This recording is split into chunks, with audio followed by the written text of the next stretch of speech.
95, 2004 మధ్యలో చంద్రబాబు నాయుడు ఎప్పుడో ఇచ్చేసినటువంటి నినాదం ఇప్పుడు ఇచ్చాడు అభిజిత్ దుబ్కే.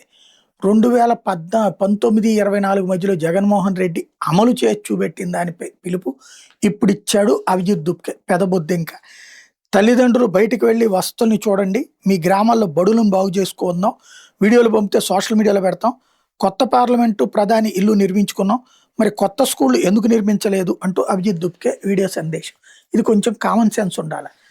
దేశంలో బోలెడన్ని స్కూళ్ళు అప్డేట్ అయినాయి. నాడు నేడు కింద ఆంధ్రప్రదేశ్లో అయినాయి కానీ ఇప్పుడు చేస్తున్నాయి కానీ అదే. నువ్వు అడగాల్సింది బాగు చేసినవేవి బాగు చెయ్యనివేవి అనడు, అంతేగాని ఏది బాగు చేయలేదు అనద్దు. ఈ దేశంలో బోలెడన్ని స్కూళ్ళు బాగుపడ్డాయి. సర్వశిక్ష అభియాన్ అనేటటువంటి పథకం కింద కేంద్ర ప్రభుత్వం నిధులు పంపించింది. వాటితో స్కూళ్ళ నిర్మాణాలు చాలా చోట్ల జరిగినాయి. జరగని వాటి గురించి బాగు చేద్దామని అడుగుదాం, కానీ జరగలేదు అని చెప్పేసి మనం ముందే జడ్జిమెంట్ ఇచ్చేయడమే ఇక్కడ ప్రమాదకరం. ఇంకోటి, స్కూళ్ళ బాగుకు సంబంధించి ఎప్పుడో పిలుపులు అయిపోయినాయి. కాకపోతే ఇప్పటికీ బాగోని వాటినే చూపెట్టం కాదు, బాగున్న వాటిని కూడా చూపెట్టు. ఈ 15 ఏళ్లలో, ఈ 12 ఏళ్లలో మారిన వాటిని కూడా చూపెట్టు. అప్పుడు నువ్వు నిజాయితీ పరుడు, లేదంటే కేవలం డీప్ స్టేట్ వాడివి అన్నది స్పష్టమైపోతుంది.